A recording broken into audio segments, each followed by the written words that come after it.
great outdoors, mixing history, laughter, love, and folklore. Creating memories with family and friends. These are the trophies that matter in the end. Outdoor Ruhls.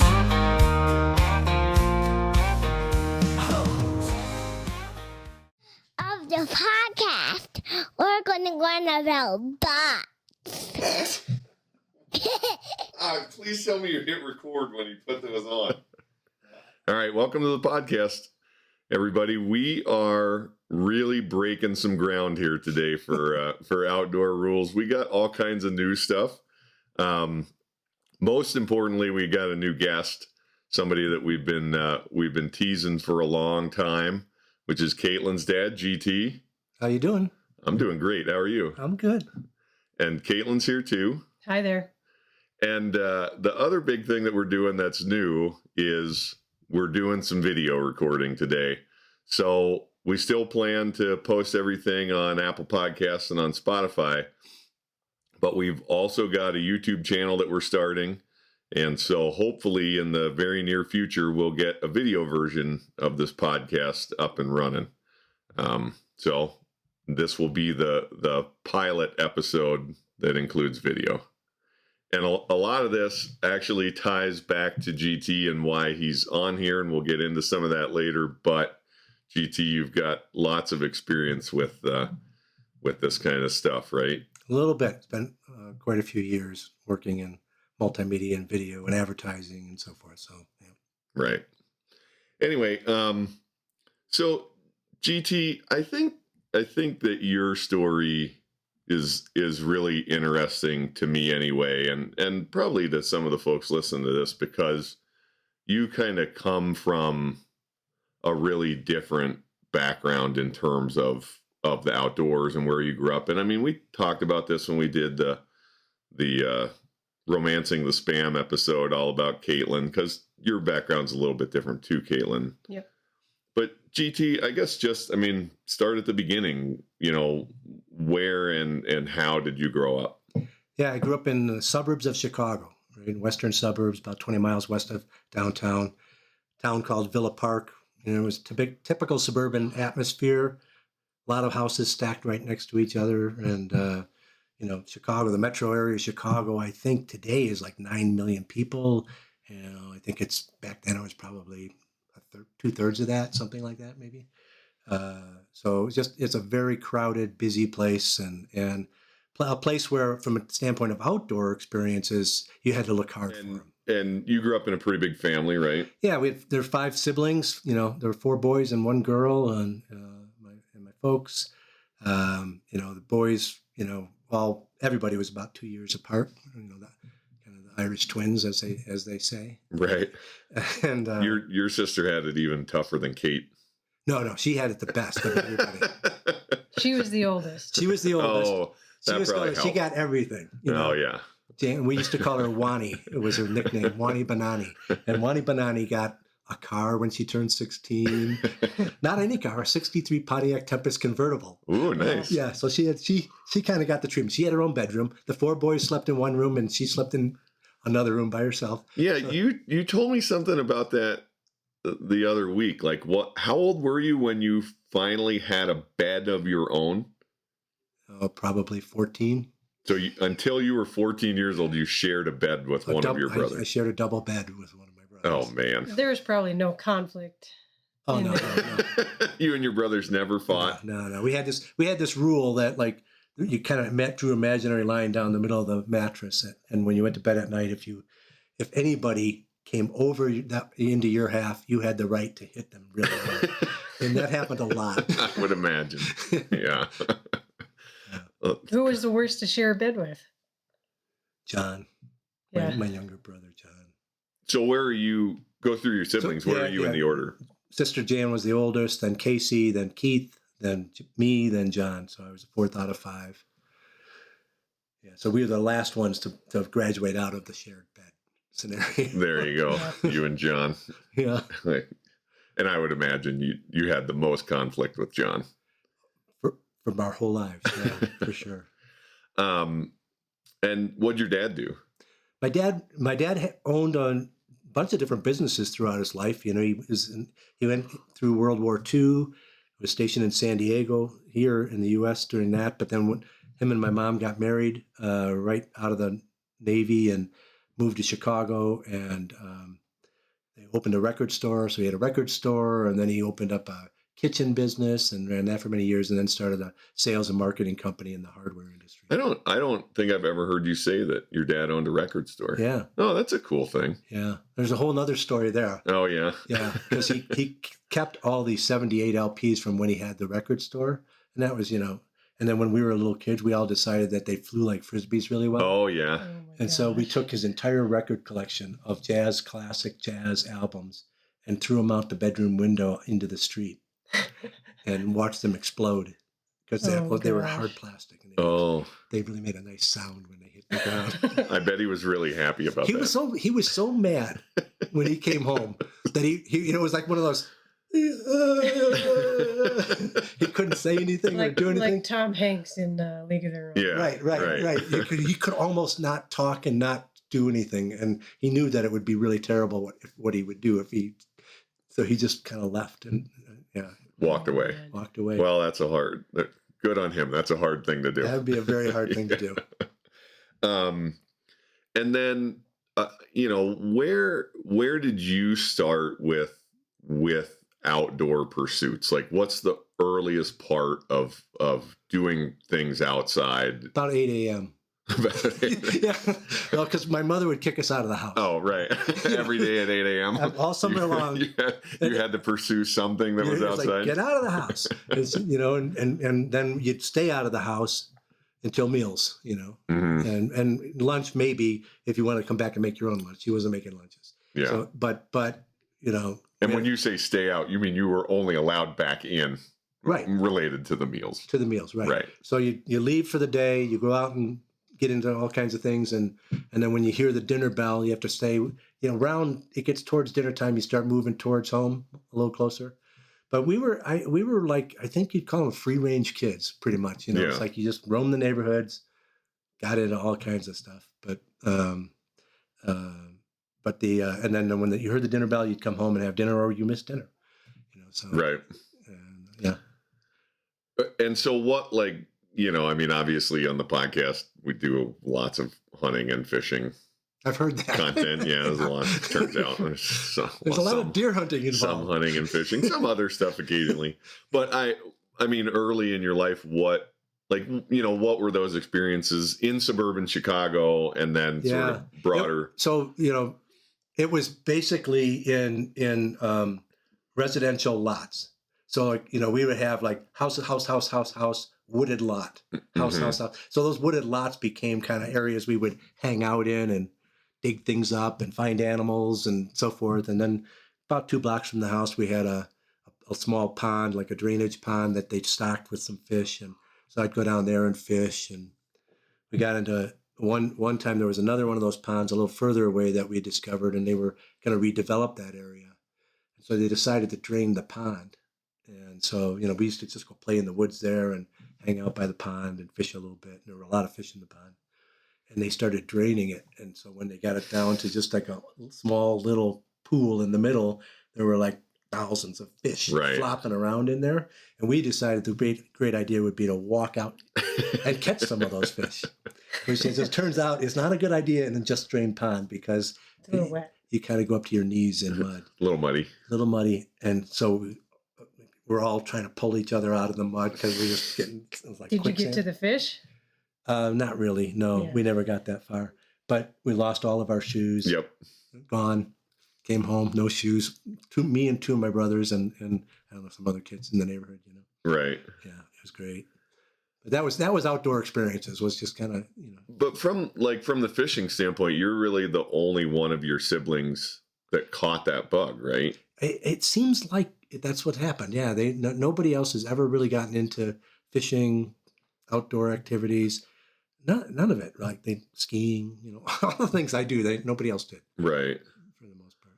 And so was that fishing around like suburban Chicago your earliest fishing experience? Yeah. Where'd the tackle and stuff come from? Oh, for Christmas, my mom bought me a pocket fisherman. Oh yeah, a Ron Popeil's Ron Popeil. We should put a promotion for that on. Yeah. You can still buy them. I've kind of discovered. Can you really? You still can buy a Ron Popeil's pocket fisherman. I don't know. I was probably 8 or 9, and realized immediately this is the dumbest fishing. Yeah, right. It didn't really work. It didn't work. You can't cast with it. The reel got tiled. Right. It was like the worst of a little spinning reel. It was terrible. Terrible. But it let me go fish in the pond and catch some carp and catch some sunfish and things like that. Right. So I spent a lot of time hanging around that pond for sure. And where did skiing come from? Because you mentioned it, but that's another Yeah, I got introduced to that by my Uncle Ray, my dad's brother. They were in business together for many years. And he was pretty avid outside, not an outdoorsman hunting, fishing, but he played hard outside, right? And so he took me first time to a ski hill in Wisconsin when I was probably 10 or 12, something like that. Mm-hmm. And I kind of got the bug right away with that and just kept skiing my whole life. And then I've heard you talk many times in your childhood, your family had a kind of a big thing that they did, like a big connection that really was outdoors related, right? What do you mean? Well, I mean your family's property in Pennsylvania. Oh, the Pennsylvania. Yeah. Yeah. My mom grew up in Carbondale, Pennsylvania, up in the Northeast, up in the Poconos area. Yeah.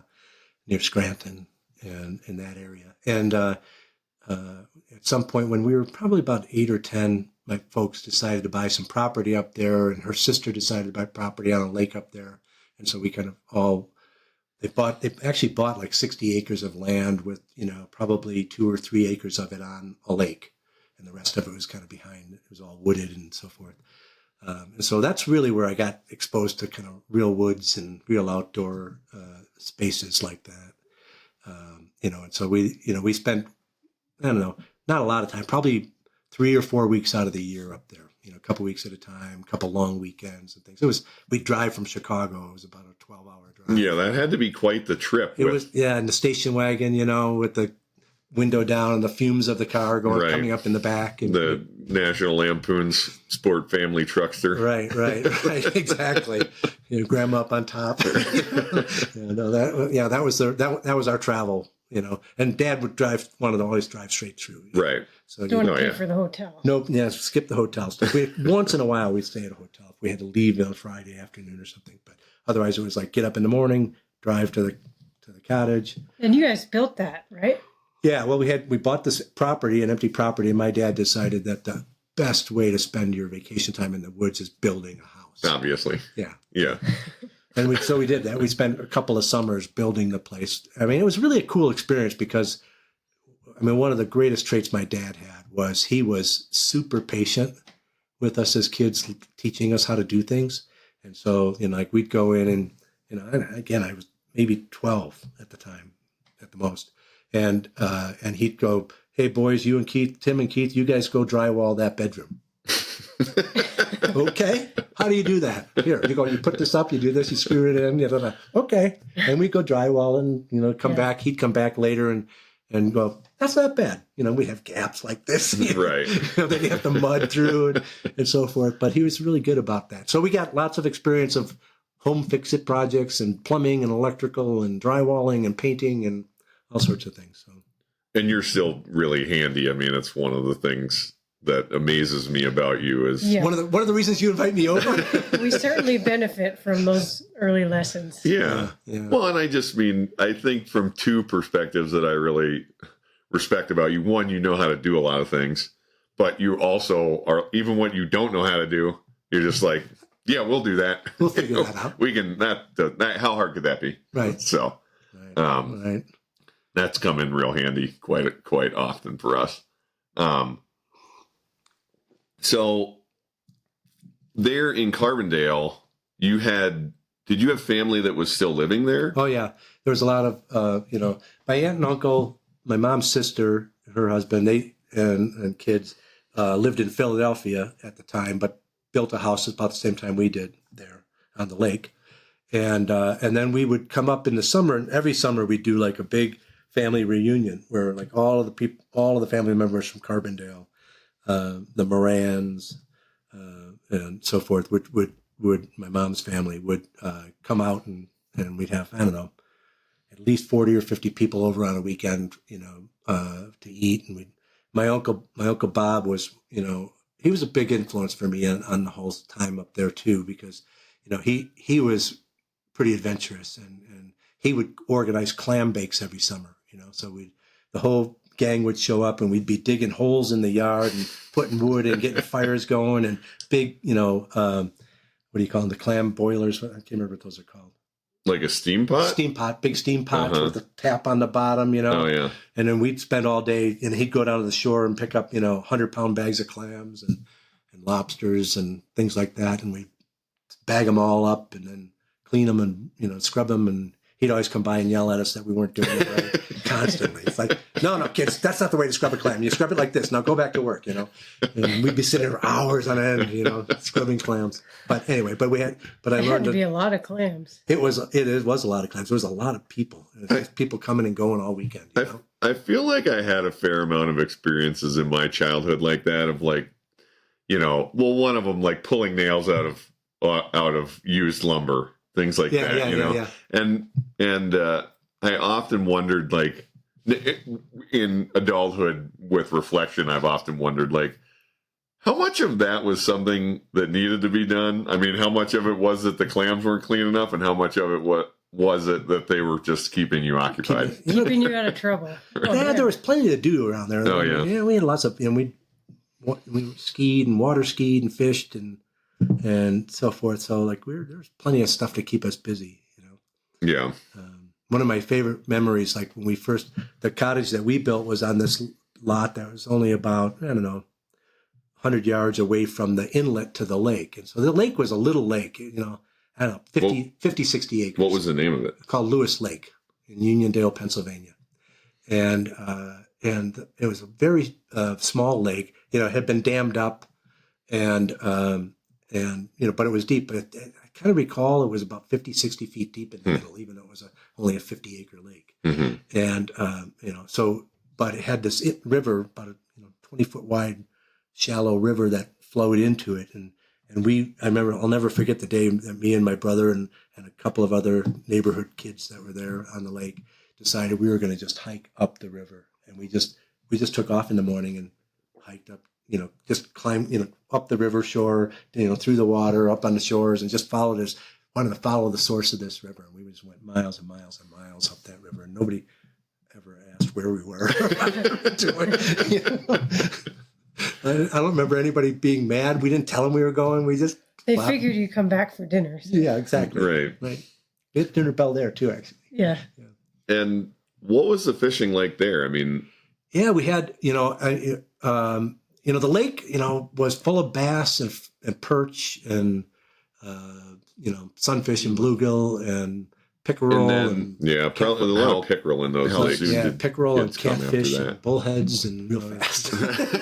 Jim was 83. Yeah. Well, not. But that's where I probably started to really get into fishing, because we had a neighbor, the guy right next door to us, an old man by the name of Gay Coffin, which even at my young age, I thought, that's an odd name. Gay Coffin. That is an unusual name. And he was, he was in his 90s. So that means that based on where I was, he would have been born in the 1880s or something. Right. At that time, but he was 90 years old and like the most fit 90-year-old I've ever seen in my life. But he taught me how to really fish.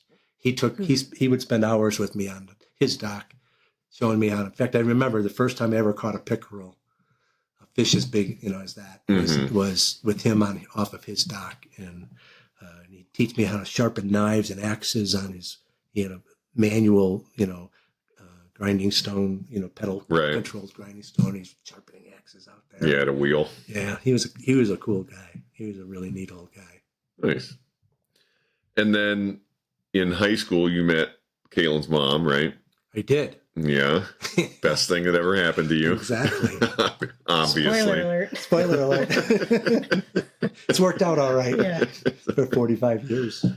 Yeah, I mean, just Talk about that. Yeah, well, so we knew each other all through high school. Never really met, never really talked. I mean, we kind of knew of each other, but never really talked. And I was, way into photography at that time too. And I was taking pictures all the time for the yearbook and things. And I remember it was senior year in the fall, and I took this picture of these 3 girls in our class. And then, I'm in the darkroom processing them. I'm looking at these pictures. I'm going, who's that girl in the middle again? Oh, that's Denise. She's pretty cute. And I immediately I get a whole different perspective. I'm like, oh, I like her. That's funny. And so actually some friends of ours, actually one of the other girls in the picture, fixed us up and got us hooked up to go to homecoming together. And that's how we met.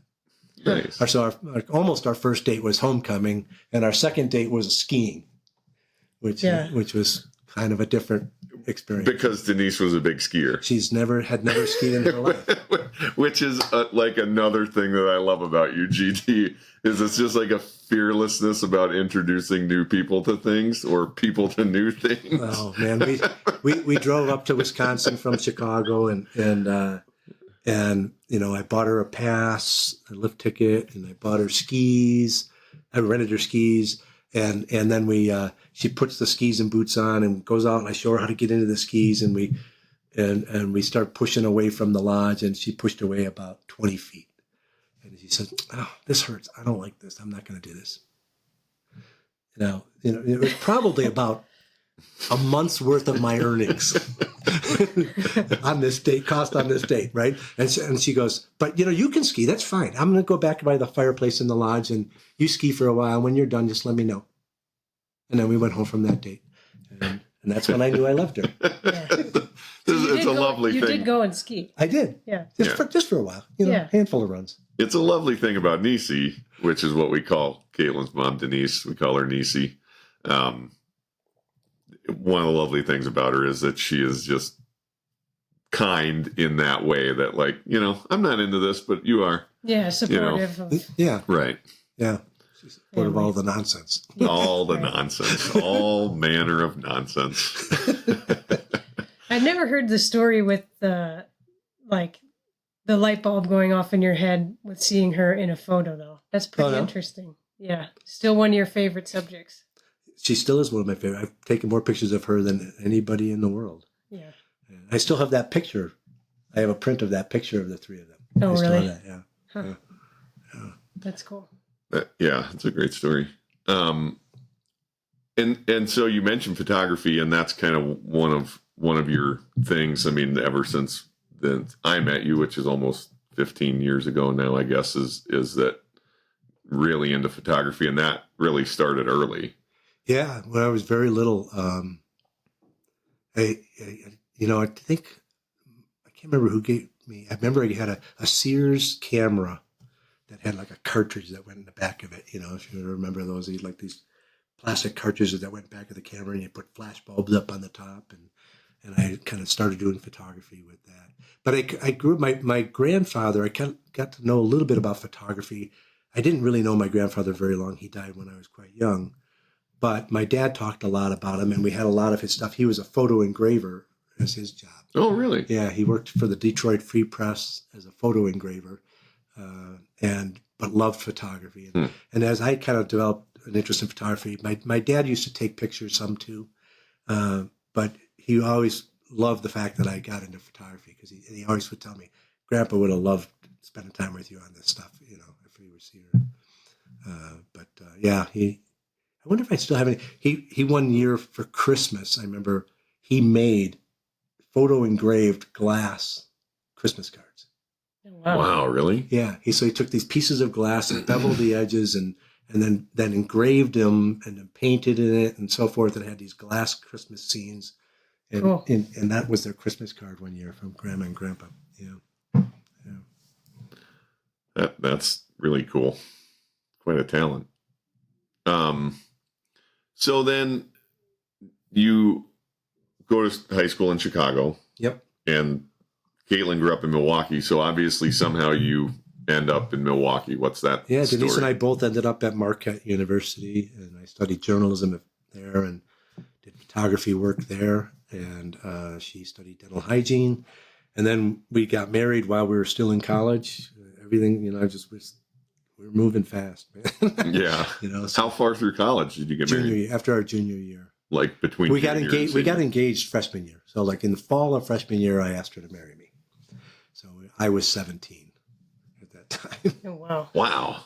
Yeah, I wasn't even legal to get married. Yeah. So so we dated through college and then got married after junior year, and then I got offered a job in Milwaukee before I the year before I graduated actually. So we just kind of stayed by default. It wasn't really part of a big plan, but that's what we ended up doing. And when did you graduate college? 1980. 80. No, we got married in 81. And then how soon did kids come after that? Real fast. Tim was 83. Yeah. Well, not super 2 fast. 2 years. Yeah, a couple So years. we had by 83, I had actually left the work that I was doing and started my own business. And we bought a house and we had a kid all in 1 year. So in 1 year, so between 80, what'd you say, 81? 81. Between 81 and 83. Between 82 and 83, I left my job, started a business, and then we bought a house that we had to fix up, and we had a baby. Yeah, Which is Caitlin's older brother, right. Tim, who's been on the podcast. The pheasant hunter. The pheasant hunter. Yeah. Yeah. we gotta continue to encourage that. He's in a good, He's all about it. I think he's sold. He's just. yeah. Oh yeah. He's in a good place for it. Yeah. For sure. Right. And then with the kids, so I guess like in that like college time period of your life, did the fishing thing continue, or did you like take a break from that and then come back to it? Well, that's a good question. Huh. Well, no, we kind of, because I had met some other friends in college who also liked fishing. And so we would go up in northern Wisconsin. We'd make trips up there every once in a while and do some fishing and things. And was that fishing and camping, or like going to cottages? Yeah, it was more like we'd rent little cottages and things like that. Yeah. I didn't really do any camping in college. Yeah. There's like I'm getting somewhere eventually. I with have this. a feeling you Yeah, are. I know. Well, because it's something I don't. As long as we've known each other, and as long as Caitlin and I have known each other, like this is something that's really interesting to me. Just because we talked the last couple episodes, whatever, about places where we were camping with Pop Grant, or and like our family always camped, and there was camping as part of fishing, and eventually we also started really kind of more renting than camping. But like it's kind of clear where that came from. Yeah. But I think, again, one of the things I really admire about you is that you started taking your kids camping and fishing. Yeah. I mean, you started taking your kids camping and making the transition like with no experience of it. Right. Like that's not an easy transition. And then it's like 1,000 times harder with kids. Right. Well, the first camping was what? Tents in the backyard. Yeah. Right. We'd set up. I bought a tent and set up in the backyard. Again, but like, where did that idea? Like, how did you come on the idea that like one of the things that I should do with my kids is camp and teach them to camp? I don't know, because I really have no idea. I think it's fair to say that Niecy's not a camper. Right. So yeah, in fact, when the kids were little, we would literally do trips up to northern Wisconsin. If you've been to northern Wisconsin, you've been up there. I mean, it's just lakes upon lakes and just beautiful woods and lakes, and it's just a terrific place, a terrific area. And we would go up to northern Wisconsin and rent a cottage, a real nice cottage, that her mother, Denise, and her mother would stay in. Maybe with a baby, if there was I think when Daniel was little, was a baby, and maybe before that even. And they'd stay in the cottage, and I'd take the kids and we'd go camping. Tim and Caitlin, we'd go camp somewhere, find a campground. She wouldn't even drive in the campground. She couldn't get that close to She it. couldn't get that close to it. It just gave her the heebie-jeebies. And I mean, and it's funny because we've talked about Nisi a little bit, and I still want to get her on here sometime. But Good I luck know with that's she's not a big talker. Your last podcast, that one. Maybe. But she's adventurous in her own right. Like we've been on. Yeah, that's just the hard line for some reason. Right. Yeah. Like we've had Nisi out on a boat when we were self-guided halibut fishing in Alaska, where she had recently broken her elbow and was in a brace, and Really? she's cranking Oh, that's right. I halibut forgot about into that. the boat like a machine. Just like, Yeah. Yeah. so Nisi's not like scared of the outdoors, Yeah, no. She but camping That's is a hard line. it is Yeah. a hard line for her. There's no camping. Camping, and I think the other experience that probably she drew a line around is RVs. Yeah. Yeah, That's It's too close. close It's enough to camping camping. adjacent. it's Yeah. very camping. Yeah, adjacent, right. Yeah. No RVs. No RVs. Right. No RVs, no camping. But she does love fishing, and she always says yes to fishing. Yeah, she loves fishing. So anyway, there again, it's not like you and Denise decided to start taking the kids camping. You Yeah, did that. right, And it's just something you did. right. Something that came from And you nowhere. liked it and you don't know why. And And I don't know why. yeah. Every time we had any little taste of it or a little experience of it, something would happen that would be like this amazing, awesome moment. Yeah. Like laying in the bottom of a canoe in the middle of the lake late at night and watching shooting stars just flying. Right. And you do that and you go, I want more of that. One, obviously, I think it had an impression. Yeah. Right. Yeah. Well, and I don't know what you just said resonated with me. I very often thought that every time I go outside, even if it's for a couple-hour walk, in a more natural setting, I just feel like I get rewarded. You just Yeah. get rewarded somehow in taking that time in Yeah. nature. Yeah. Yeah. I've always loved being in nature. Yeah. Whether it's close-up view of some animal or cool rock you find or Or stars a giant or redwood that you just go stand there and look Yeah. up at and go, oh my God. A big fish. a big fish. A big fish. Or any fish. A new fish. Uh-huh. Like, A new right? fish. I meant a new fish species, but then when it came out, it sounded like just like a fish I've never met before, I met a new which fish. is also special for me. Yeah, yeah, yeah. They're all different. Same thing.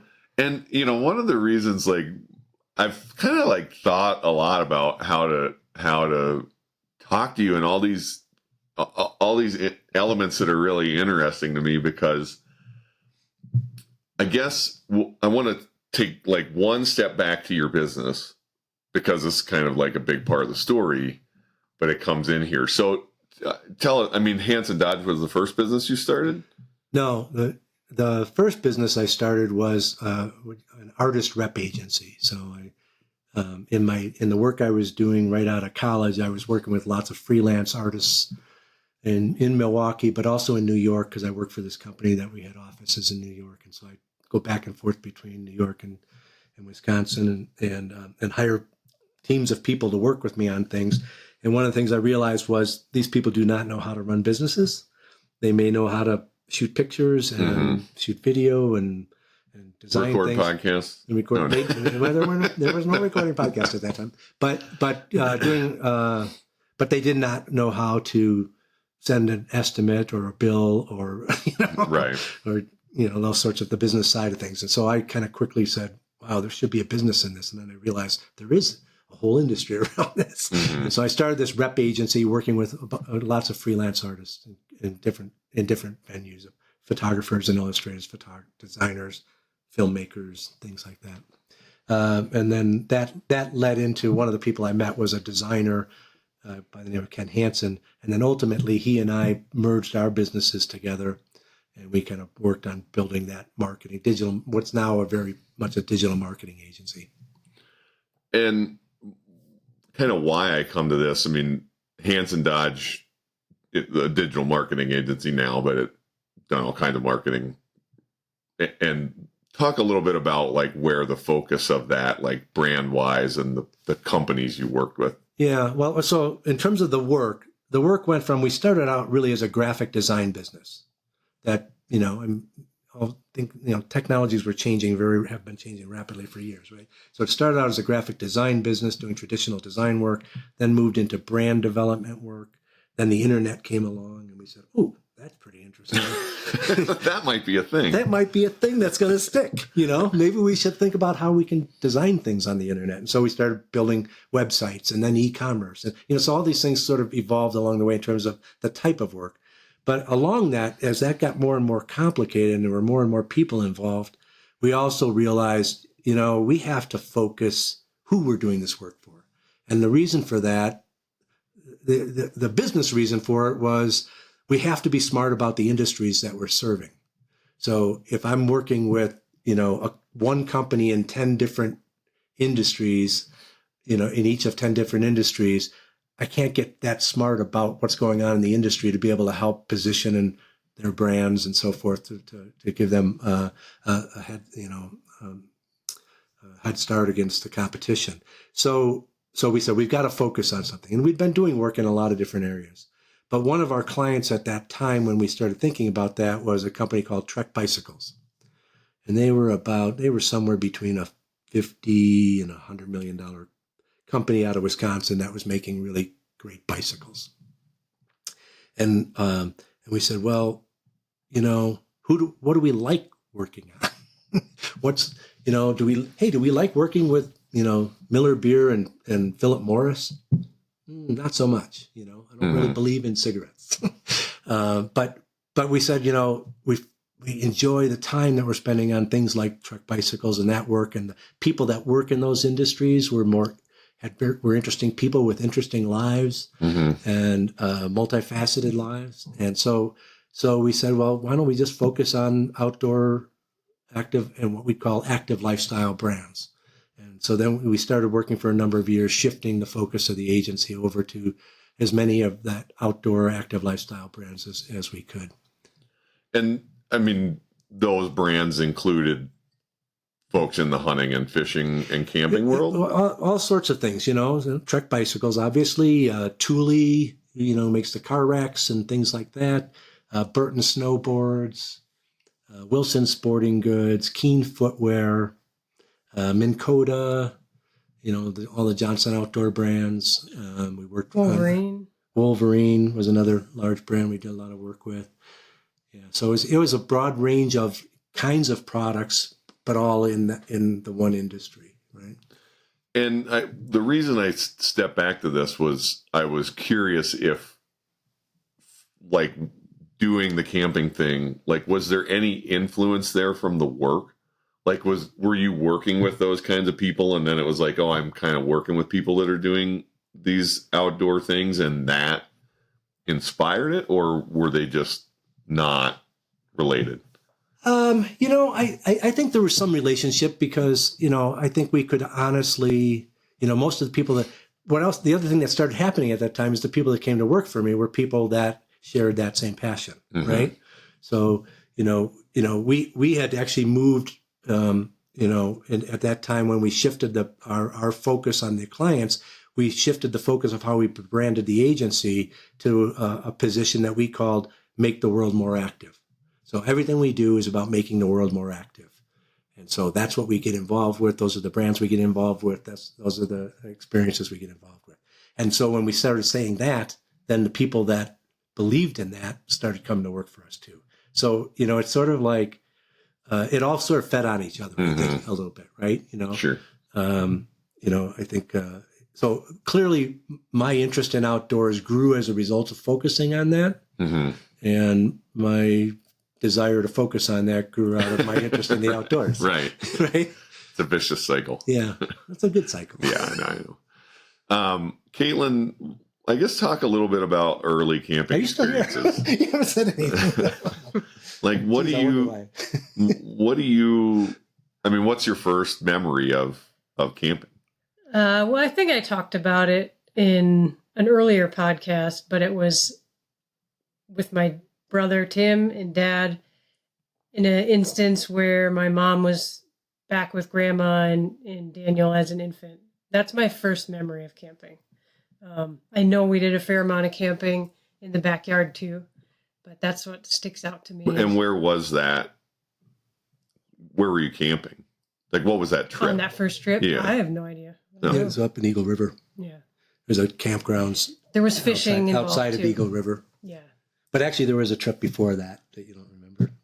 Well, because that Mothy Lake. You remember Mothy Lake? I don't know. Yeah, there's a little place called Mothy Lake on the northwest of Milwaukee, and that was the first camping trip I did with you and Timothy. Really? Uh-huh. Yeah. That's the one we have the picture from, or the pictures from the second one. That's pictures. That picture that you're talking about is from the second one. But, Yeah. But we did do that trip to Mothy Lake too. Huh. And then what are the most memorable ones? Oh man. Camping trips, or Yeah. fishing trips, or Well, yeah, either, both. I know where you're gonna go. So do I. Well, there's actually a few, you know. Obviously the ones that were outside of our backyard, but those ones I still remember and were important in making me interested in going on other camping trips. And I remember my dad going up to the Boundary Waters, or Sylvania. Sylvania. Went up to Sylvania, Minnesota. Yeah, now Sylvania is an interesting place. It's a national park just on the border of the Upper Peninsula of Michigan and Wisconsin, like right on the border, just north of Eagle River.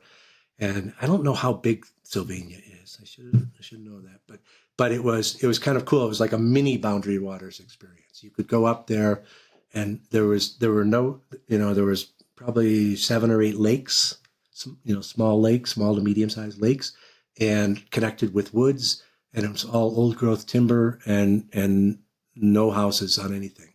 So you could enter into the park from one spot on a lake, and then you could canoe in and portage across from lake to lake and really get like a boundary, really Canadian Boundary Waters type of experience, but on a scale that we could bring the little kids to, Mhm. the younger kids.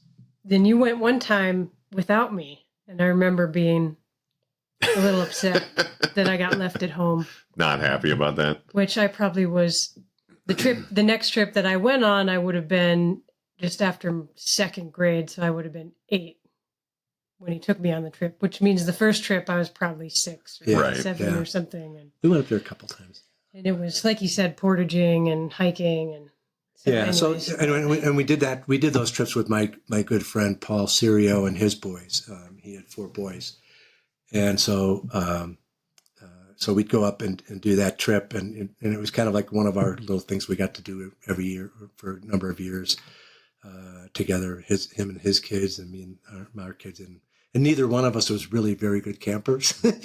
We were kind of learning this whole thing. Right. We just, but he always was interested too. Yeah. He was kind of at the same place I was on it, and he's one of the people that I would go up when we were in college and go fishing every once in a while. Mm-hmm. He loves, him and his family always loved fishing, but the camping thing we just sort of discovered together and learned and made mistakes on, and so many mistakes. Well, and the reason I remember it was after second grade is that for my first communion, which is a thing at that age, If you're Catholic, I got a Swiss Army knife, and it was one of my favorite first communion presents. Obviously. That's what everybody Every wants, girl right? dreams of a Swiss Army knife for first communion. So I got that knife, and I remember being excited to be going on the fishing trip and using this knife. I would imagine that maybe that was planned before first communion, and so it was all, yeah. I kind of got the gift in preparation for that adventure. But yeah, so I remember waking up in the middle of the night. That's how the trip started, right? I went to bed, and then I got woken up at Midnight. at midnight. That was Paul. That's always been my friend Paul's thing. Was we're going up north at midnight, Leaving at midnight. living at midnight. And then So slept a couple hours. 6-hour woke up- drive. Woke up at midnight and piled in the van or SUV or whatever it was, probably a van at that point, and drove the rest of the way, and probably woke up as it was getting light and we were getting there. I don't remember how long the portage in, or how long it took us to get to our campsite. I remember it feeling like this big adventure. But We were 2 lakes in, so we got on this one lake, Crooked Lake, I think it was called, and we had to canoe down that, come to the end of that, portage across to another lake, go across that lake, and then portage across to the lake where our campsite. They only had like 2 campsites on each lake. It was super, remote. and you were basically just rowing by yourself, right? Yeah. Like one kid in a canoe. No, we'd have it would be like me in a canoe with a couple kids and Paul in a canoe with a couple kids, and we'd get to the shore, and then Paul and I would we'd both portage the canoes over while the kids ran around and did stuff, and then get back in the canoes and go again. Yeah, that was a trip. One of a couple trips I remember where you dropped your camera in the water. Ugh. Do you know how long a camera lasts? A digital camera lasts? No, it wasn't a digital camera. Yeah. It was electronic though. It was a Nikon with all the electronics. It was SLR camera. But any electronic camera, once it just touches the water, I'm imagining not long. it goes down. You grab it out. You can throw it away. Yeah. You can't fix Garbage. it. You can't do it. It's just an anchor. Oh, Just throw it man. away. Yeah. Now that was a good thing. Yeah. But Caitlin, tell us more about the pocket knife story. Well, yeah, we finally get to where we're going to be setting up camp, and I think people start settling in, tents are going up, and I'm excited to use my new Swiss Army knife. So I quickly go find some stick to whittle on, and quickly come running back because as I started whittling, I believe I was holding the knife backwards, and so it snapped shut. It snapped shut on my finger. I mean, it had to be like within 10 minutes of being there. Yeah, we weren't even really set up yet. And I just remember not even being, like, I knew I was going to be okay, but there was just this weight in me like, oh my God, I really messed up. I shot my eye out. Yeah. You're going to shoot your eye out. Right. But I have no choice but to go tell them what's going on. It wasn't one of those things where I could maybe hide it. Yeah, it was. I looked down at her hand. I go, that needs stitches. Oh, man. Get a butterfly bandage. So we thought about it, and we were going like, well, it's 2 portages. It's getting dark. It's 2 portages back, a couple hours before we get back. Then we got to go to a hospital. Where's the hospital? Probably Eagle River. That's another hour and a half. Let's just see if we can get the bleeding to stop somehow. Yeah. And so we put a Band-Aid on it. We put a Band-Aid on it. Yeah. I mean, after that, it didn't really bother me too much. Yeah. It was one if we were not there, you would have been at the hospital with it, but it healed up quickly. I think that almost all outdoor kids have a pocket knife snap shut on their finger at some point. Yeah. That's what happened to Matt. I mean, Matt told the story about being at Indian River, Delaware with Pop Grant. That's what happened to him, is Pop Grant's pocket knife snap shut on his finger. But you know what most people don't do on camping trips like that, remote camping trips? What? Forget to bring water. Oh. Yeah, that's the next thing I was going We'll go for it. Well, he's going to remember it better than I do, so I'll let him. I just want to clarify that it's my most embarrassing outdoor moment of my entire life. Now, you tell the story. I mean, my memory of it is that all of a sudden we're going for a walk, because I obviously wasn't privy to the conversation that was had amongst the adults who forgot the water. Yeah, a supposed adult. I just remember going for a walk. They're like, oh, we're going to go for a walk.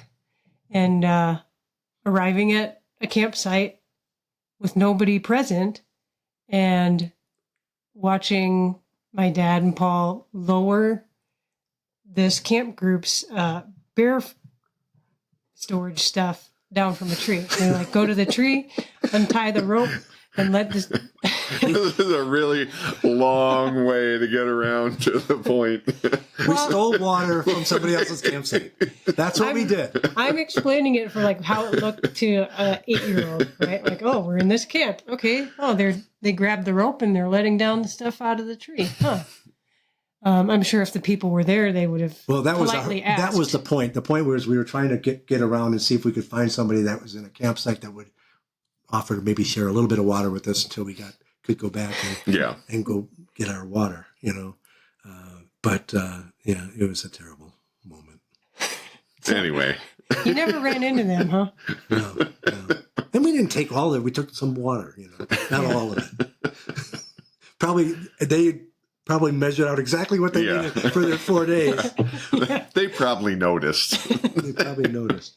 What's funny is to this day, I'm like, I don't really drink water. No, yeah.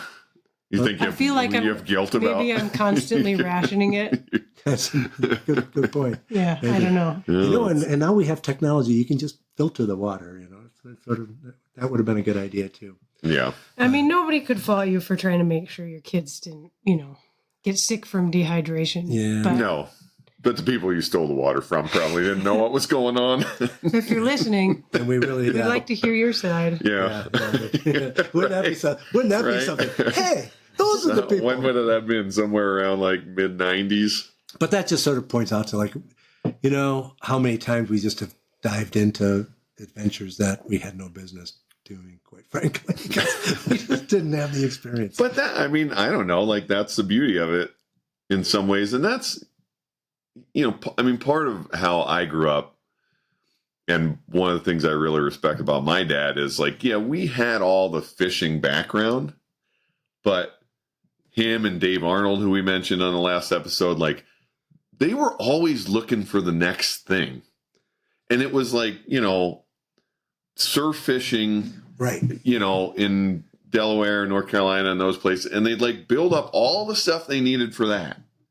And then kind of once they got it figured out, it was okay, what's next? They catch a lot of salmon in Lake Ontario. We should buy downriggers and a whole new set of stuff. It's sort of like if you get into doing home fix-it work, right? It's like every project's an excuse for another tool. Exactly. It's just sort of, that's part of the game a little bit. But there's something about the adventure thing.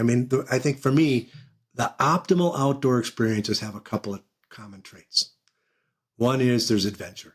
Haven't done this before, or haven't been there before, haven't seen this before, don't know what's around the corner. Don't know what it's really like to get in a boat and go out to the Bering Sea. Right. How will that be without anybody that knows what they're doing? So that adventure combined with the sort of awe of it, what's the, where there's that moment where you just kind of go, oh my God. Last week I was skiing up in Idaho and we had an unbelievable amount of snow coming down and we're stopping on the side of the mountain and looking at Grand Teton peaks, and you're just mesmerized. You just go, wow, that moment of awe, which so many great outdoor experiences have, right? I think, right? Or the shooting stars, or that animal that just pops up and is standing there looking at you, right? And then I think the other element that I sort of like in outdoor adventures at times is the adrenaline factor, right? Where you just got that moment of adrenaline. When you're stealing somebody's water. No. I was thinking more you got a mule deer in your sights, or you're skiing down a mountain, I totally agree. It's those there's kind of singular moments that happen, right? Where there's no choice but to be 100% present in that moment. And it forms connections. Yeah, that's the other part of it, the connections, right? Yeah. Well, and you're talking about Paul Serio and lifelong friends, and and your kids, and it's that's kind of what the podcast is all about. Is these connections that the outdoors gives us, and it's not the only way to form connections with people, but it's a powerful one, right? Because you have those singular moments with people, right? And you guys did some pretty serious fishing adventures, straight up fishing adventures together, right? A little later. Yeah, we did a couple trips up to Ontario. I think a couple with just the two of us, and a few with, if Tim was around, maybe him, but also Paul and his boys. A little bit more remote, a little more rustic. Actually, in talking about all this, one of the memories that popped in my head was at Stormer's Lodge two things actually. One, the amount of bugs that were there, like Yeah, how a lot- you'd go a lot of outside bugs. and, Yeah. and the number of bugs and just like Or just lay in bed at night with the sheet pulled over your head, listening to the Yeah. mosquitoes in your ears. They're just like buzzing in your ears. Ugh. and something about like the misery of that, but like getting through it was rewarding. Yeah, it's the type 2 fun thing. It's the, Yeah. like Steve Ranella talks about on Meat Eater, it's the like Yeah.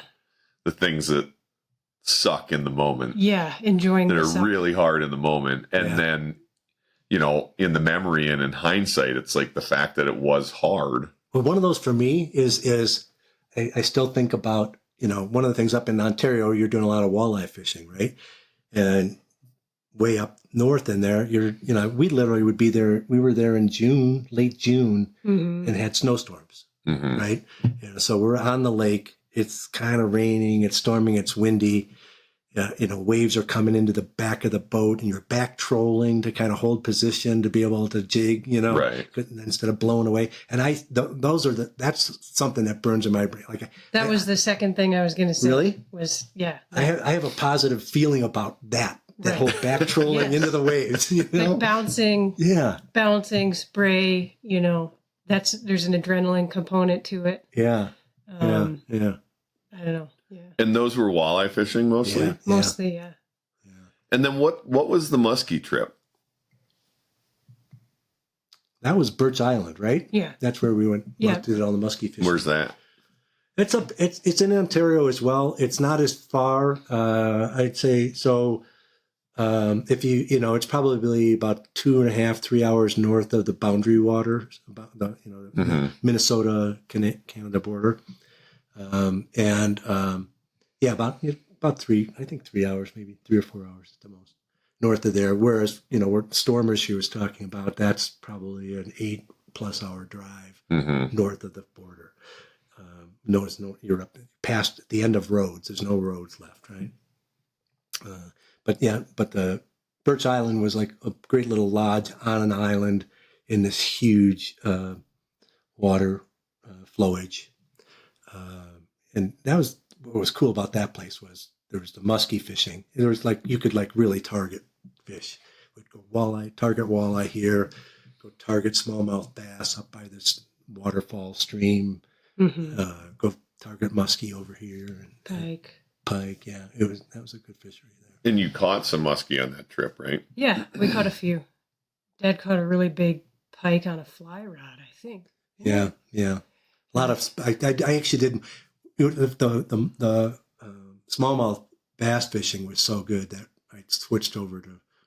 I'm sure we'll talk about this, but I set down my spinning rod. We're going to talk about it. and I switched over to my fly rod and was fly fishing for smallmouth, and that was super fun. Well, it's the same thing, right? Oh, this is great fishing. Let me try to make it harder. Right. So we did that, but then that's where I was smallmouth fishing when I caught a pike on the fly rod. Mm-hmm. And then part of our story is that muskie fishing, I mean, you clearly took something away from that because you still have a goal to catch a 50-inch muskie. Yeah. Right. I was just thinking about that. I don't know. Maybe it's the competitive nature in me, but when we would go up to Stormers, they had certain levels of fish, right? If you caught, a 28-inch walleye, you would get a little pin or something to put on your hat. I've never heard this. And, you didn't? No, this makes sense now. Yeah. And I did. I caught and they had different, Yeah, like a 30-inch walleye. measurements for each fish. And I caught a really big walleye and got a pin. And I feel like that kind of turned on. You needed the a 50-inch muskie to get your pin? Yeah, Well, I don't think they didn't I have ever... muskies up there. They had No, northerns, right. but you'd have to get over a 40-inch Right. northern to get a pin. Right. But I don't know that I had really approached fishing with a competitive mind frame at all, or like, oh, I'm going to set this goal for myself at least until then. Everything. No, you and the contest. Cereal Boys never competed for fishing on the lake. I got another one. I guess in terms of the size of the fish, I started caring about setting goals for myself on getting bigger trophy fish around then. And so then obviously, then I started gravitating toward muskie. 'Cause Yeah. It's Well, the a other thing special is fish. when we were at Birch Island, we're fishing these other things the first day or so. I think I don't know how long we were there, 5 days, 4 days. And the first day or so we're fishing these. And then we ended up hooking into a muskie. I think you must have. And got it to the boat or whatever. And it was like, the switch went off there too. It was like, we both looked at each other like, let's just muskie fish the rest of this trip. Okay. This is kind of fun. Nice. We'll do that. And so, Tim, you mentioned fly fishing. Where did that come from? Where did you start? Do you I don't know, Mike. You don't know? When was your first fly fishing? Like, what made you pick up a fly rod? My brother-in-law. I think my brother-in-law, Gary, I had a fly rod before that, but I didn't really get into it. My brother-in-law really got me into fly fishing when they were living in Denver area. And so we started fishing there. I think was the first fly fishing that I really kind of seriously got out to try to do. And then he's super avid into saltwater fly fishing and all of that. And so he kind of dragged me along on a bunch of those trips that he was getting involved with. And so I got a lot of opportunities to fly fish, mostly because of him. And you've been to Mexico a time or two, and Belize, and yeah, down to Laredo, Mexico, fishing, Campeche, Mexico, Belize, Bahamas, targeting all different things in different places. So, Campeche, we were targeting tarpon, baby tarpon, especially up in the mangroves. Kind of fun thing to do if you've never done that. They jump around in there. Yeah. They have a lot of fun. In Laredo, Mexico, where it was more dorado or mahi-mahi. You were mahi fishing with fly rods? A little bit. We did a lot of spin fishing, but it was sort of one of those. Because it works better? Because it's a superior way to fish? Are we starting this conversation right now? I mean, I feel like I fired the first shot. I think you did. Well, fly fishing, isn't fly fishing this? All right, fly fishing is to fishing what muzzle loaders are to hunting. I think, yeah, and I think that's true. But the difference is, like, outside of some specific areas, like, we got into muzzleloaders, into flintlock muzzleloaders in Pennsylvania because there's a season, and that's all you're allowed to do during that season. But you don't have to do it. But if you want to deer hunt, you do. So, it's like it's after everything else. Yeah. You still have a tag. You haven't killed a buck, whatever. Yeah. Like, this is a thing. Now, that said, that's what started us. Right. But I heard your podcast on I know. and you guys talk about the challenge of it, right? I think it's fair. It's a pretty fair comparison. It is. It's not totally parallel. Or archery, right? Like you go elk hunting with a bow versus with a gun. It's sort of like, there's an additional level of challenge that's interesting. But there's more to it for me. Because I think there's also something more zen about fly fishing to me. Like there's the whole physical activity of it. You ever notice how, like, anybody talks about fly fishing, they go like this. They can't help but go through the motions of what they're doing, talking about fly fishing. I think there's that rhythm of it and that part of it, and keeping your footing in the stream and all that stuff is interesting too. And for me, where I diverge from somebody like Gary is that I fly fish. Yeah, I've seen you do it. Caitlin and I had a drift boat. We talked about that we had. Remember when he caught the dog's nose with the. Oh, that was her. Oh, that was you. Caught Gus on the end of his nose. Yeah, that was the sound. I remember that. I remember feeling a little tension in hearing that sound, and then I let off on the rod real quick. Yeah. Caitlin got our old dog Gus right on the end of his nose with a barbless dry fly. It wasn't buried in there. It wasn't a big deal, but it was just sticking in a tiny. He would sit right behind you. He'd come up on the riverbank and sit right behind you when you were waiting. And he loved Caitlin, so he was behind Caitlin, just like patiently waiting for her. And I thought I was in the clear. It was just a rock bar, and I was probably 15 yards waited out. Right. Yeah. But no, what I diverge is that there's just so much that I don't understand fly fishing when it gets to be an exclusive thing. I mean, I will fly fish in places where I have to fly fish. I will dry fly fish at times when dry fly fishing is good because it's really fun. It's visual. It's an enjoyable way to fish. I will fly fish like nymph fishing when it's the best way to catch fish. Right.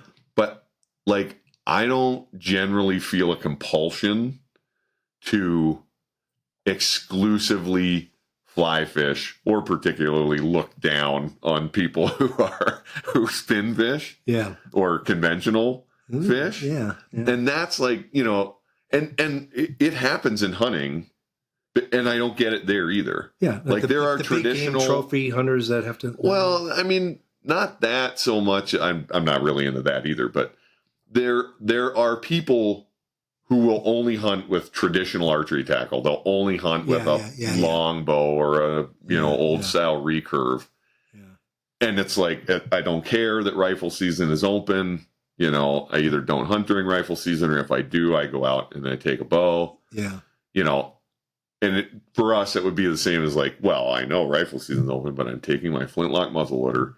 I don't think we've ever done that. Well, I think some of it is kind of how Jed described when you had the podcast with Kate and Jed, right? Like Jed doesn't care if he catches a fish. He just wants to be fishing. So it's your end goal is catching the most abundance of fish, the highest quality of fish you can. Whereas other people, maybe a fly fisher, that you can eat. Whereas fly fishermen love to catch the fish that are hardest to catch, and you can't even eat them when you catch them. My point is, you're focused partially true. Yeah, you're focused on the goal is I need to catch the fish. And a lot of fly fishermen, kind of like my dad described, they're focused on how they catch the fish. Like they get enjoyment from how they catch the fish, not that they catch the fish. Now, don't get me wrong. I track with you on some of this, right? Yeah, I know you do. We did this trip to Belize. Actually, I brought it along as a reference. He's pulling a paper out of his pocket. Yeah, well, so this is on video. So this is here's something I wrote when I was sitting on a houseboat in Belize after we'd spent 3 days trying to permit fish. Mm-hmm. Which permit are kind of look like a big bluegill. They're giant, laterally compressed, so they're flat on the sides. One of the hardest, very hard to catch fly fishing targets. And there's like at least six, 7 of us on this boat, and we'd all been permit fishing for 3 days. And nobody's caught a fish. Nobody's caught a fish. Right. So I'm sitting back in the boat, and I'm kind of, and then I was out that day, and I did bring a spinning rod with me, much to the dismay of all these fly fishermen. Right. And I got bored, so I'm in the boat, and so I pull out my spinning rod, and I caught a fish right away, not a permit, something else. And I bring it in the boat, and it's bleeding from the the lure or whatever, and blood's getting on the guy that's in the boat with me. He's all mad at me over that. But anyway, so back on the houseboat, I decided, I'm sitting down and I start writing. I'm going like, what is with fly fishing? Like why do people do this and so forth? So I wrote this thing, the 10 cold hard truths about saltwater fly fishing. You want me to read? Yeah, go for it. All right. Number 1. You cannot successfully catch fish on a fly unless your clothes have the Columbia, Orvis, or Simms brand on them. Very important. Very, very, very important. Right? Number 2, you can fish with flies that can look exactly like real bait, but they can't smell like real bait. If they smell like real bait, then you're cheating. Right? Then that's ridiculous. Number 3, if you jump a tarpon on a fly, scent lock. You guys work with scent, right? Which means that if it hits the bait and you set the hook, but don't hook it and it jumps out of the water. Yeah, because it's real hard. It's hard to get those circle hooks through those hard plates in their mouths, and so you lose most of them that you hook. Right, so they give you credit for jumping a tarpon. Right, but if you hook a 100-pound tarpon on a spinning reel, you're cheating. Right, you're a loser. Right? No, exactly. Right, and then. Let's see. If it doesn't take 12 hours, 3 modes of transportation, and over $1,000 out of pocket to get there, the fishing isn't going to be any good. Right. Fly fishermen have a lot of excuses when you go out fishing on the ocean, saltwater. I'm not speaking specifically on saltwater now, because everybody in saltwater is crazy. If the light's just right, then the tide's too low. And if the tide is right, the wind is impossible. But if the wind is just right, then you're not fly fishing on saltwater, right? Because it's always 30 or 40 mile an hour winds, right? I figured out the calculation of the average wind speed by taking the weight of your rod and multiplying it by 3. So if you're fishing, if you're fishing with a 11 weight rod, it's 33 miles an hour right now. Right. So as you go up, like that's how fly fishing rods work. Is that the like a trout rod would be a 4 or 5 or maybe a 6 weight. Yeah. But once you get in saltwater fishing, then they're heavier rods. Yeah, if you're fishing for tarpon, 9, 10, 11. Tarpon's a 10, 11 kind of weight, right? Yep. For a big tarpon and so forth. The process of doing the same thing day after day, but expecting a different result, describes both fly fishing and insanity. Right? Anyway, so you get the idea. Yeah. Well, really everything in fishing and hunting related, I feel like. Because you can go on the same walk through the woods every day. Yeah. But you do get a different Sometimes you do. That's the beauty of it. Yeah. But I think in the end, what resonates with me is if you don't really want to catch fish, fly fishing's your thing. Well, well, again, that's the other thing. Most of fly fishing, you can't even eat the fish, right? You're not going to eat a permit. Yeah. Yeah, I don't know how permit tastes. I've never even heard of anybody eating one. Well, I don't know anybody that's caught one. Fair point. and then, so, I mean, you kind of like progress through this with your fishing to where you're fly fishing, right? Yeah. And you were doing quite a bit of that when we met. And then Caitlin and I started hunting together. Yeah. Which Caitlin hadn't done either before we met. And so then you end up involved in that too, right? Go figure. Yeah, right. Weird. weird thing. Yeah. But you actually, I mean, you didn't hunt before we met, but your very like first kind of hunting experiences weren't with us. Or were they? Well, no, I mean, I did bird hunting. I did upland game stuff. I count that. Yeah. But, again, most of my early experience on that is on, pheasant farms and stuff, right? Mm-hmm. Not as I come to appreciate hardcore Montana wild stuff. Yeah. So, I did some of that kind of wing shooting, which I really love. I've always loved for a long time. I didn't start that right away, though. Like, I didn't start that till probably, I don't know, maybe 15 years ago. Yeah, I mean, less. Yeah. Because we kind of, early on, we ended up in a situation where we bought some shotguns. We each bought some shotguns out of an estate. Right. And that kind of started you with shooting clays and then doing a little bit of pheasant hunting, right? Right. And then... Is that a typical pattern for people hunting?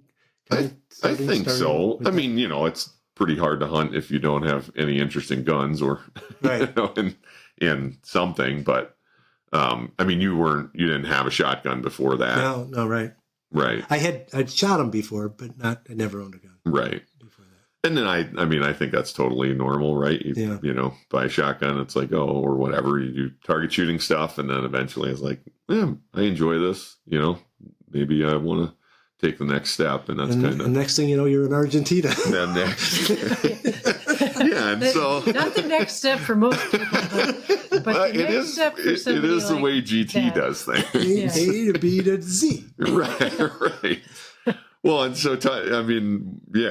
we went to Argentina together, but how did that happen? Well, I went to a Ducks Unlimited dinner, and Your first one ever, right? No, I'd been to... Oh, really? Yeah, I'd been to a couple of them before.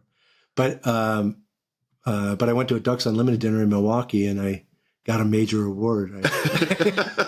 You won. I won a dove hunting trip for 4 to Argentina in a silent auction. Right. Right. So, but it was, I thought the funny memory for me on that whole thing was calling, like I'm standing in line to pay for this dove hunting trip, which sounded like a good deal. I was getting a good deal. It was. You did. Oh yeah. and I'm going, boy, who am I gonna? Denise is gonna kill me. Who should I call on about this? I should call Mike right now. And I call Mike up, and I call you up, and I go, I got this. I just won this dove hunting trip at his Ducks Unlimited dinner in Argentina. It's dove hunting, and he goes, "We're in." I didn't even give you an opportunity to explain that you might not be inviting me. I just said, we're in. We're going. And I said, no, I'm not saying that. You go, no, we're going. You said, no, we're going. That sounds right. So actually, that was a unbelievable trip. And what a special, I mean, that was before the boys were born. And so one of those rare times in life that you get to do something like that. You know, we ended up spending 2 full weeks in Argentina, drinking a little wine. No, man, it was doing some fly fishing. Amazing. Yeah, I did. I fly fished in Argentina. Yeah, and we should. I mean, it would actually kind of be worth doing a whole episode about Argentina because we could probably spend the time. But yeah, I mean, we spent kind of a third of the trip in northern Patagonia near Bariloche, and we fished the Rio Limay. And actually, that's another guest I'd love to get on here. We've met a fly fishing guide there named Julian, and he guides there, and now he guides up here in Casper, Wyoming, because obviously our summers are switched. So he comes up here every year, and he and I communicate every now and then. But that was just a bunch of reasons why that was amazing. Yeah. And then did we go from there to Mendoza to wine country? Yep, from Patagonia. So, and I am not like a wine drinker, or at least maybe I wasn't before that trip. Not that I would turn a glass of wine down. You sure were at that lunch. Oh, man. There was no choice. Most memorable lunch of my life, hands down. Yeah. Also, maybe the most I ever had to drink at lunch, but amazing. Everything was really good. Well, and everything in the whole trip was really good, but it was just so much fun being there and seeing that. And then we went from there to this dove hunting lodge in Cordoba. Yep. Cordoba. Mm-hmm. Okay. Cordoba. And that was really something, I mean, almost like a little bit ridiculous in terms of the shooting, but doves are agricultural pests there.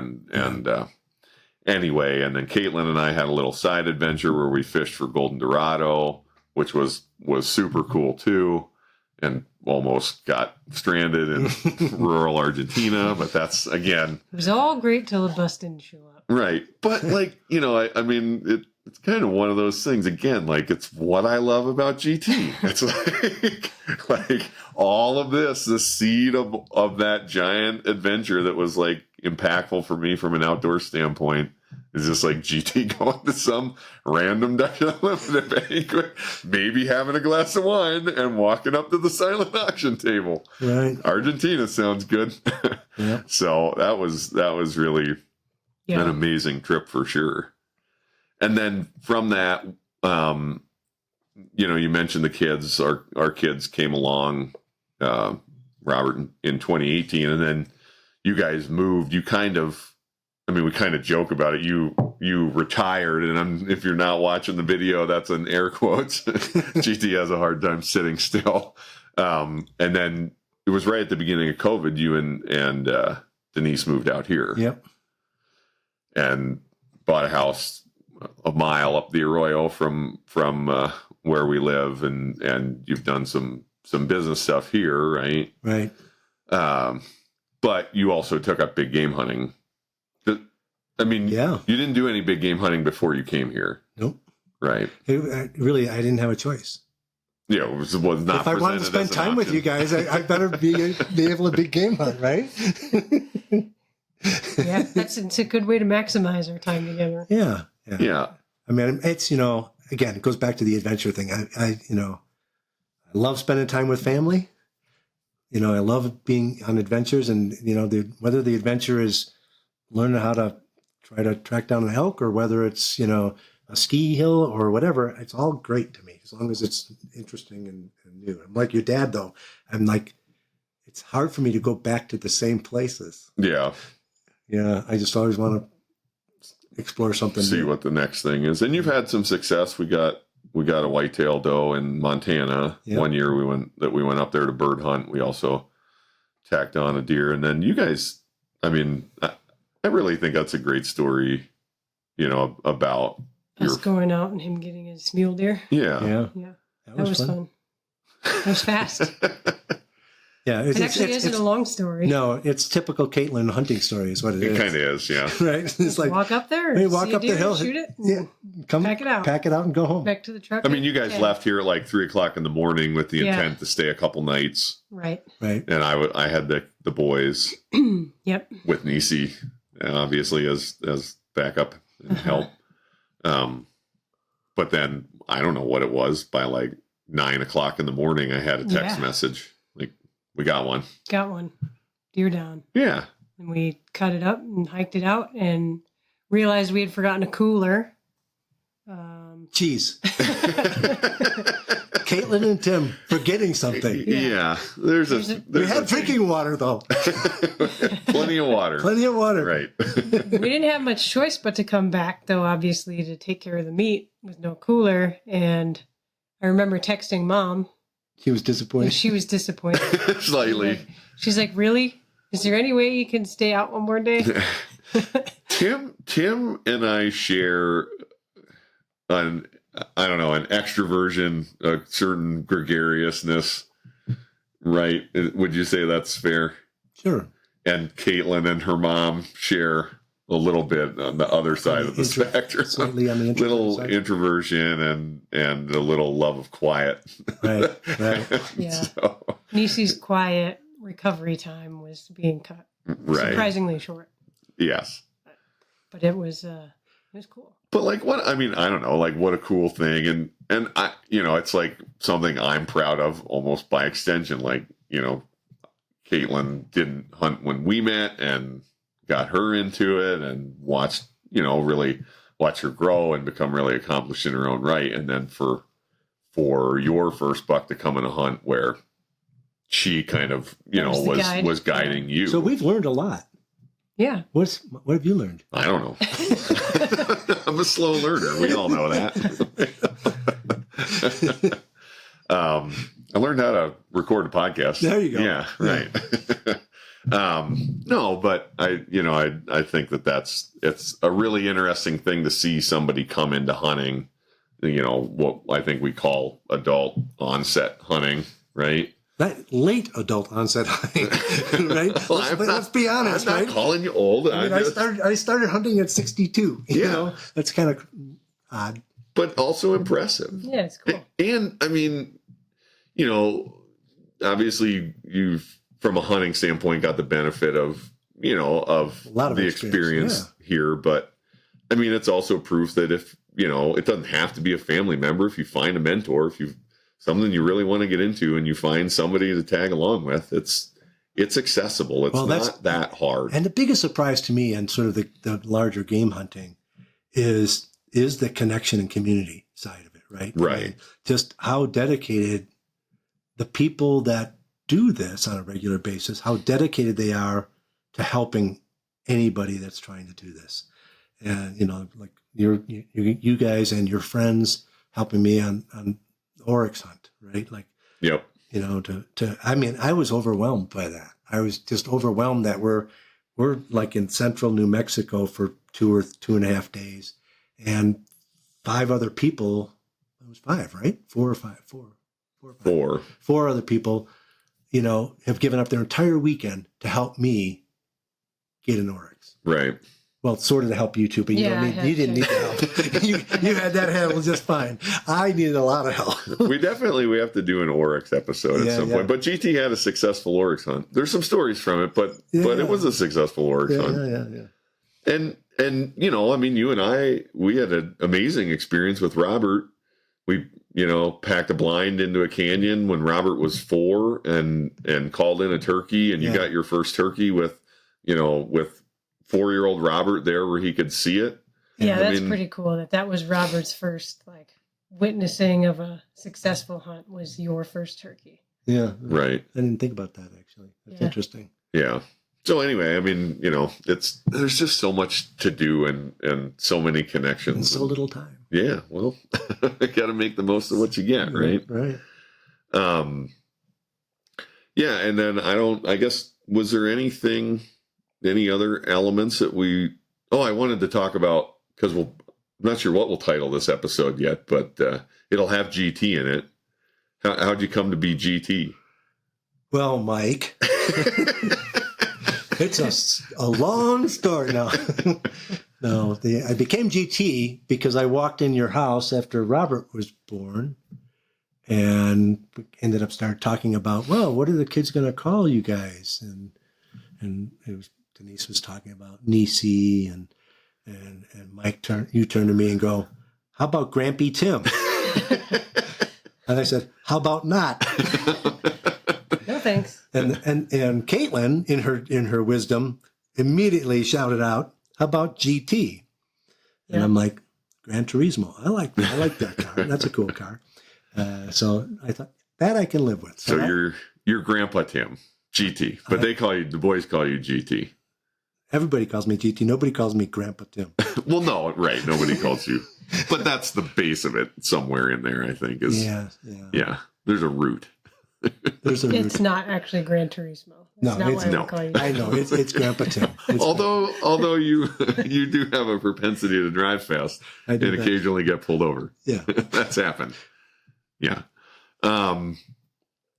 Anything else about Hanson Dodge, I know that one of my first experiences with Tim and your connections and honestly your generosity was that, I don't want to tell the whole story because I kind of want to save it, but there's a brand called Stormy Cromer that makes cold weather hats. They make a lot of other things too. Right. I had one, and there's a long story about Caitlin and I, but Caitlin came to learn that I was kind of into this Stormy Cromer hat that I owned. It's actually hanging there behind you, the original one, the first one I ever bought. Yeah. And you sent me a couple of posters. Oh yeah. Yeah, they hung in my house.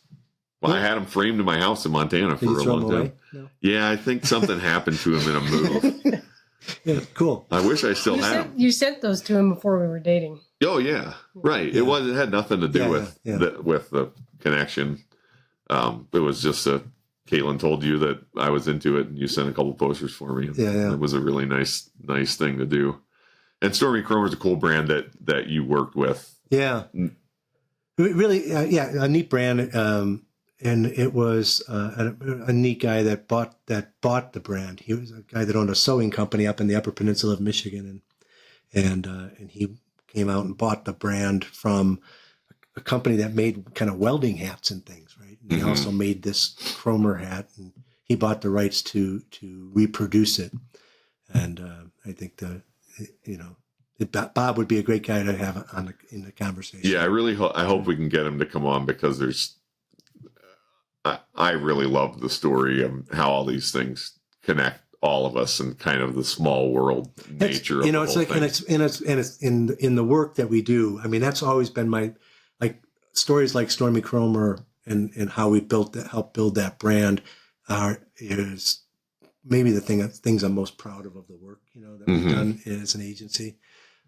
And just kind of helping these little brands, kind of get, well seated and footed and so forth. So, yeah. Yeah. And back then, I mean, too, you were working with other brands that people would know, like Rage Broadheads, right? I remember the parent company of them. I forgot about that. Yeah, we were doing work with them. Yeah. I mean, you were working with a fair Scentlock. You guys work with Scentlock, we did work with Scentlock. Yep.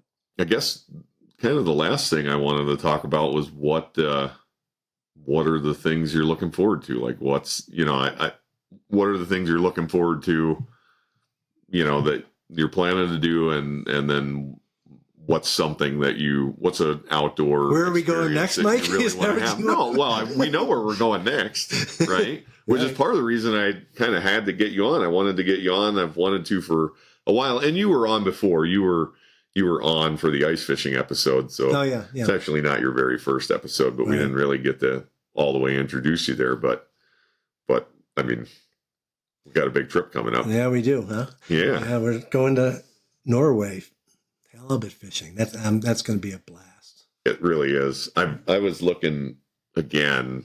Turns out we're gonna leave here. We're gonna spend 3 nights in Reykjavik, Iceland, then a couple nights in Oslo, and then make our way north in Norway. But Are we salmon fishing anywhere along the way? well, Should I bring my fly rod?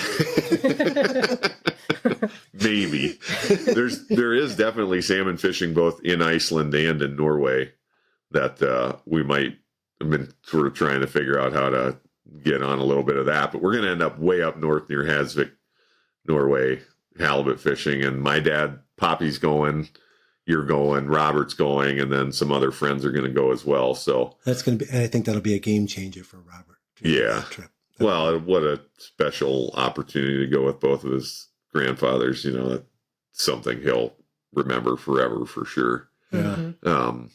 But yeah, I really want to do a kind of preview episode of that whole trip, because we're gonna cover that quite a bit in the podcast. Yeah, that's going to be great. You know, you were asking about, well, what else? What other things? I mean, there's places I want to go. Well, yeah. What's it like? What's a place you want to go in an outdoor tie to it? I'd like to go to New Zealand. Do a little fishing down there. Yeah, I won't even little say fly fishing. I won't say the word. It's fine. I don't care. If you spend 3 days down there and you haven't caught one yet, maybe find a spinning rod. Right, exactly. But maybe I don't care. Maybe not. Maybe like Jed, I just throw it in the puddle. I don't really care. I've watched you fish. You care.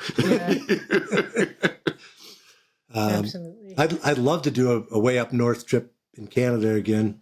Go back after the muskies. Yeah, we got to get that 50-inch muskie for Caitlin. Right. Yeah, it's got to be on the list somewhere. Mm-hmm. Anything hunting wise that you haven't done yet that like most of it. Well, I mean, but anything where you're like, that's kind of. Well, I do still have my eyes on. I'd love to do an elk hunt, be able to successfully execute an elk hunt. That would be fun to do. As far as other game, I guess, and I'd be more interested in some other bird hunting experiences too, right? Yeah.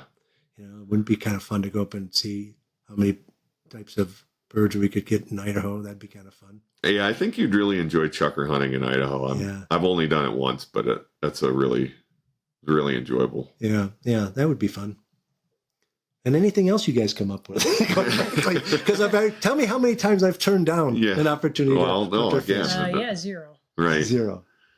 Pretty much. Yeah, and now it's just getting kind of better and better with the boys getting older and older and getting involved themselves. So I think that'll be going to be fun. Be a lot of fun. All right. Well, is there any ground we didn't cover here?